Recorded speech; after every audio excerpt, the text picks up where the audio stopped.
Madam Chair, members of the Commission, I'd be willing to answer any questions directly related to the tentative track map application and the planned unit development application before you today. Do you want to address any of the concerns from the audience, or you want specific? Well, I heard many concerns. I'm not exactly sure, Madam Chair, which concerns you would like me to answer. Okay, how about Rob? I'm going to ask if you'll help me address some of the concerns.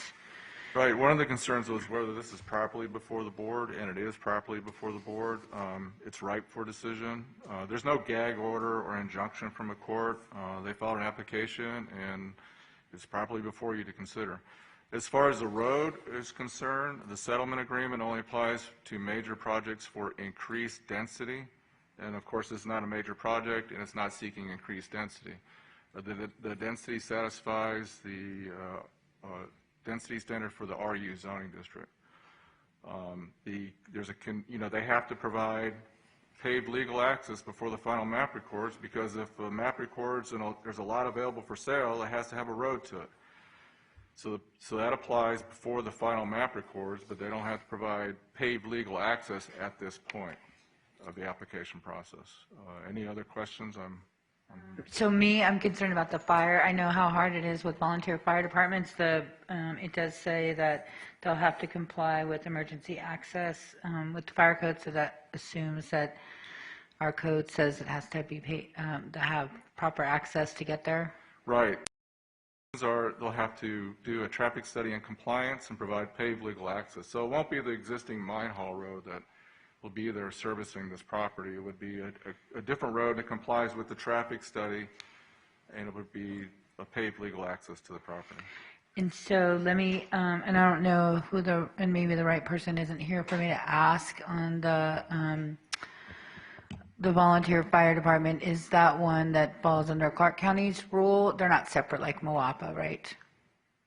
No, the condition is put in by fire prevention, building and fire prevention. However, there are standards, and I can let Antonio jump in, but there are standards that the county has for the roadways for paving, for width, for grade, all of that sort of thing. And they would have to, as noted, they would have to demonstrate paved legal access, and paved legal access would have to comply with our standards. They'd also have to comply with, they'd have to get the paved legal access from BLM, and they would have to get NDOT approval to be able to access 159. Okay. Antonio, anything? I think Nancy covered it. They will have to get a grant, and they will have to get concurrence from NDOT, since 159 is an NDOT highway. Our minimum access requirements are 32 feet. It has to be paved because they are in the non-attainment PM10 area, so they will have to comply, and fire should not have an issue getting to that parcel. Okay, I just have one more question, and so I'm trying to wear my water authority hat and my health district hat. So we are not at the health district, and at least at the water authority, not approving any septic systems, neighborhoods whatsoever, because we're trying to stay on top of that. So they would have to comply with all of the full utilities needed, correct? Well, if that's a health district regulation, then they'll have to comply with the health district regulations that apply at the time that the final map records. Okay. Yeah, we're just at the health district, we've not been approving any more septics just because of the nitrates and the nitrate packages. So, okay. Commissioners, anybody else have questions? Commissioner Gibson? Thank you. I guess to Public Works, what is the nearest source of water that would serve this number of homes? Oh, I might need help with Rob. I want to say it's close to Wallapai, Blue Diamond in Wallapai. Yes, that's my understanding. I think it's Blue Diamond and Wallapai area. Miles. Yes. It's miles away. Right. And is there, so are there public roads and streets all the way from that source of water that would enable service right to the neighborhood? Or are there, the easements we're talking about, are they across BLM property? And have they been applied for? And has the BLM expressed any intent with respect to those easements? Commissioner, first- sorry, oh, go I'm ahead, sorry. Rob. Well, from Wallapai, there's the state highways, first of all, to get to that property. And then after this, if it's approved, and after this application, then it would be incumbent upon the applicant to contact BLM and obtain whatever easements or right-of-ways required by the BLM to be able to provide those utilities to the property. Now, whether they have began that process or not, I don't know. They're probably waiting to see whether or not this tentative map is, this application is approved. Well, that is a question I'd like the applicant to respond to. Is that an application that's been filed with the BLM? Have you done anything in respect of the provision of utility services to the The applicant currently has on file with the BLM a right-of-way application for a roadway proposed coming from the easterly direction connecting to State Route 160. For this specific application, as Rob pointed out, we would file a new application for a right-of-way grant providing access for vehicular traffic as well as infrastructure across BLM properties connecting to this applicant's property. And all of that would be directed to 159, State Road 159 as opposed to 160? Is that the plan? That is the plan for this application. That is correct. Okay, anybody else have any comments or questions? Seeing none. Okay, so I guess I'd entertain a motion to follow staff's recommendations. If there's no more questions, Commissioner Jones. Madam Chair, I need to make a disclosure. In January 2019, after taking office, I requested an advisory opinion from the Nevada Ethics Commission regarding whether I was precluded from voting on zoning matters involving the applicant Gypsum Resources LLC, given my prior pro bono legal representation of Save Red Rock in litigation brought by Clark County concerning a prior major projects application. Based upon the information that I provided to the Ethics Commission regarding my prior representation of Save Red Rock, the Ethics Commission opined that I should comply with the disclosure requirements of NRS 281A.421D for a period of 1 year, but that abstention was not required. To the contrary, the Ethics Commission emphasized that under NRS 281A.424, there is an express legal presumption against abstention, and that abstention would divest my constituents in District F of my vote on matters of importance to them. Although more than 2.5 years has passed since the Ethics Commission's opinion, and all the present Gypsum zoning applications were not brought onto the major projects process that was the subject of my prior representation of Save Red Rock, I am nevertheless hereby disclosing that I previously represented Save Red Rock in matters relating to Gypsum's major projects application, including in litigation brought by Clark County, in which Gypsum was named a party and which was dismissed by all parties in November 2018. In 2019, Gypsum filed a lawsuit against Clark County in which Gypsum makes allegations of impropriety against me, including that I have shown personal animus towards Mr. Jim Rhodes, as evidenced by, amongst other things, a tongue-in-cheek social media post from October 31st, 2018, and that I failed to disclose all relevant information to the Ethics Commission.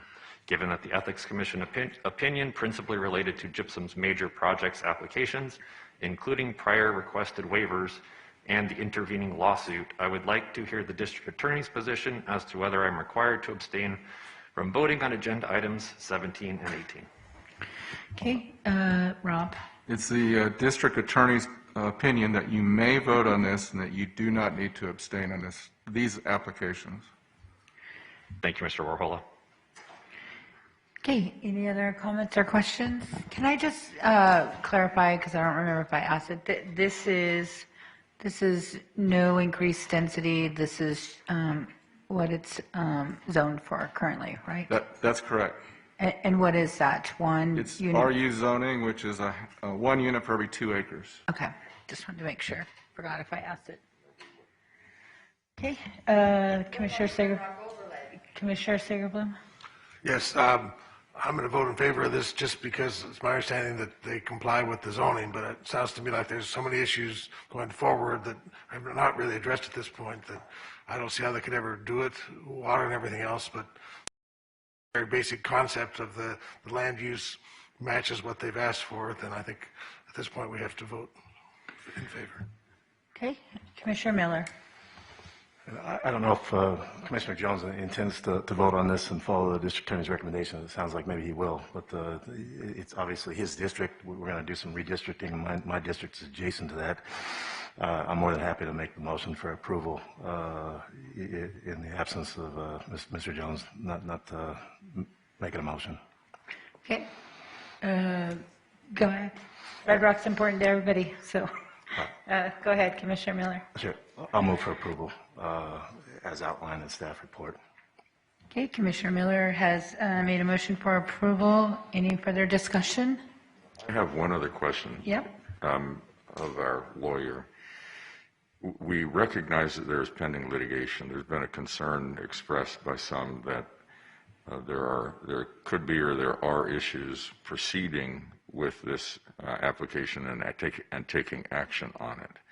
Please respond to that. Right, there's no gag order from the court, there's no injunction. The matter being litigated is completely different. It has to do with a major project application and the timing of a right-of-way that fell under the settlement agreement to the east, which is to 160. None of those issues are currently before you. The issue here is completely different. This has to do with their existing RU zoning. They're proposing access from a different location that comply with the zoning and all the requirements. It's just not an issue that's before the court. Like I said, it's an application that's before you. And like I said, there's no gag order, no injunction, nothing, no order from the court that prohibits us from considering this matter. So it's properly before you. Thank you.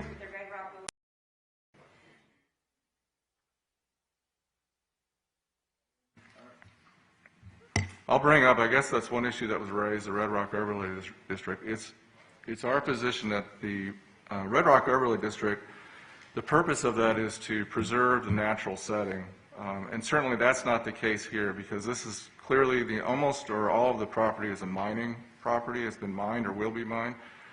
And so really there's no natural setting to preserve. So it's our position, my office's position, the district attorney's office's position, that the Red Rock Overlay District does not apply to these applications. And that's our opinion. That issue is really not before you. That's really our opinion on it. We've researched the issue and we believe it's not, doesn't really apply to this property because it's been mined, the property has been mined, there's no natural setting to preserve. But that's our position on the matter.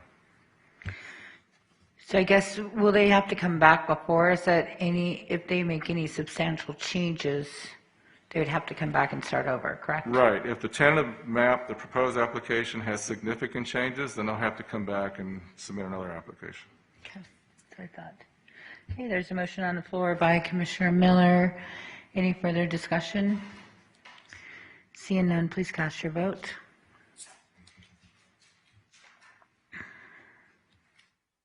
And that motion passes. Next item, please.